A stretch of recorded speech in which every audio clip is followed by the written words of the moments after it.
From Pacifica, this is Democracy Now! We're broadcasting from Bolivia, the final day of the World People's Summit on Climate Change and Rights of Mother Earth.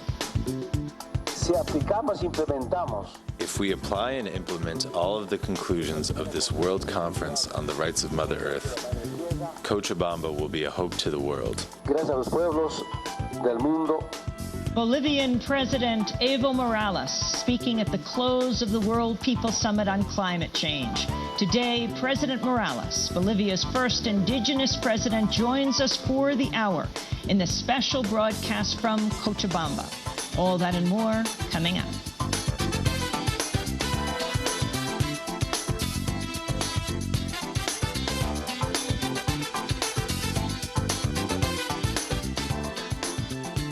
Welcome to Democracy Now!, democracynow.org, the War and Peace Report. I'm Amy Goodman. We're broadcasting from Cochabamba, Bolivia, and again, a special greeting to our friends at Radio Gente. Radio Gente is the radio station here in Cochabamba that broadcasts Democracy Now! Headlines every day in Spanish, as radio stations around the world can do.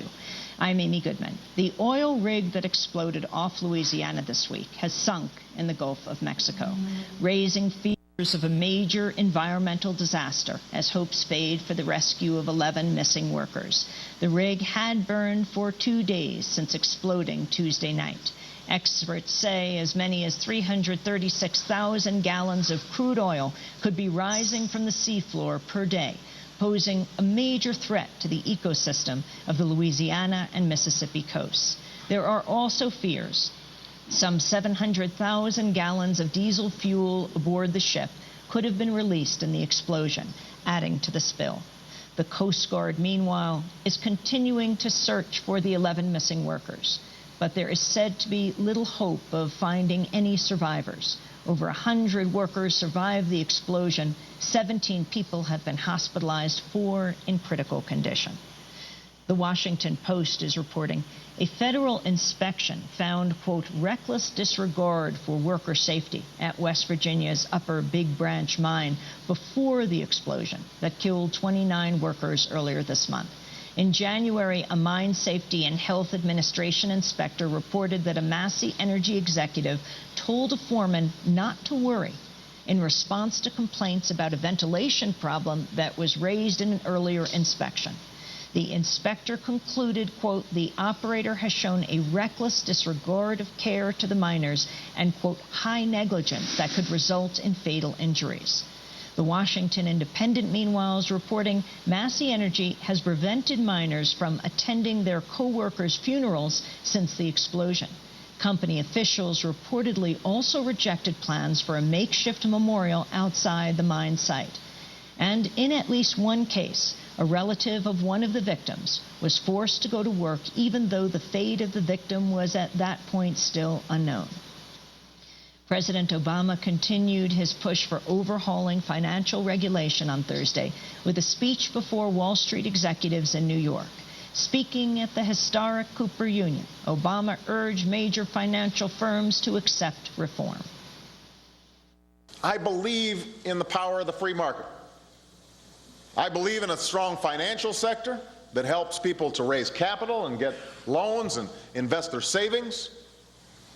That's part of what has made America what it is. But a free market was never meant to be a free license to take whatever you can get, however you can get it. Senate Majority Leader Harry Reid said he'll seek a cloture vote to take up the legislation as early as Monday. Democrats will need the support of at least one Republican to avoid a filibuster. Greece has requested a massive $56 billion rescue package in the face of a mounting debt crisis. Greek Prime Minister George Papandreou issued the request to the European Union and International Monetary Fund earlier today. Any rescue aid could further tighten the austerity measures, including spending cuts and tax increases that have sparked widespread protest in Greece. Major U.S. firms played a key role in Greece's financial crisis. One deal created by Goldman Sachs helped Greece obscure billions in debt from European regulators. In addition to Goldman, the Greek government used over a dozen banks to manage its national debt using derivatives. An Illinois resident is suing the Vatican and Pope Benedict for allegedly covering up sexual molestation that occurred for 2 decades at a Wisconsin Catholic school. Internal documents released last month showed Vatican officials, including the future Pope, decided not to defrock the Wisconsin-based priest, Father Lawrence Murphy, despite evidence that he had molested as many as 200 deaf boys. The unnamed plaintiff says he was one of Murphy's victims.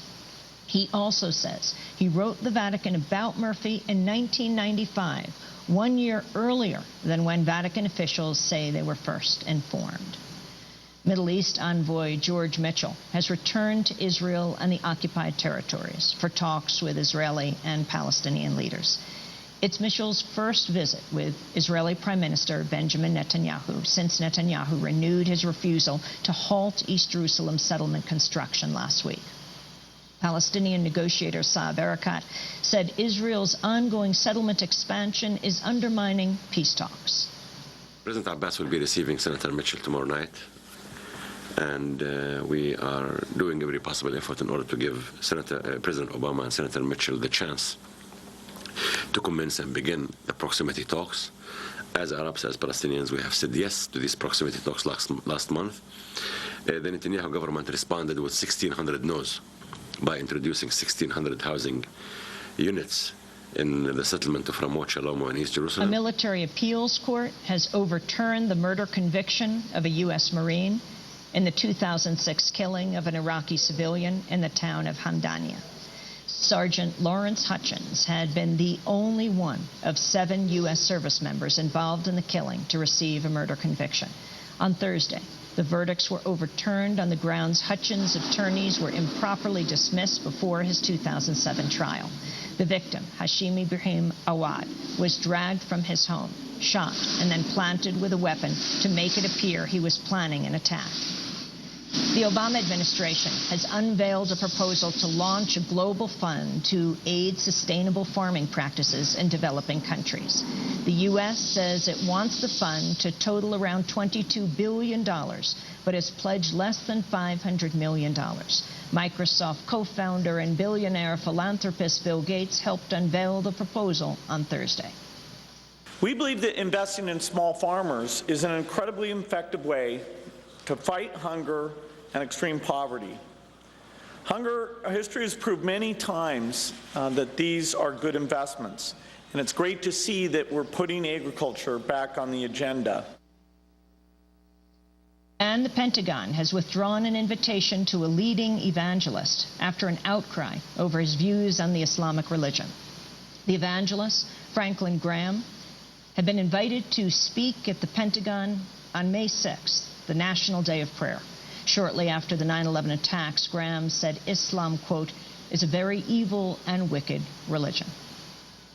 And those are some of the headlines. This is Democracy Now!, democracynow.org, the War and Peace Report. I'm Amy Goodman. We're broadcasting from Bolivia in the town of Tiquipaya, just outside Cochabamba.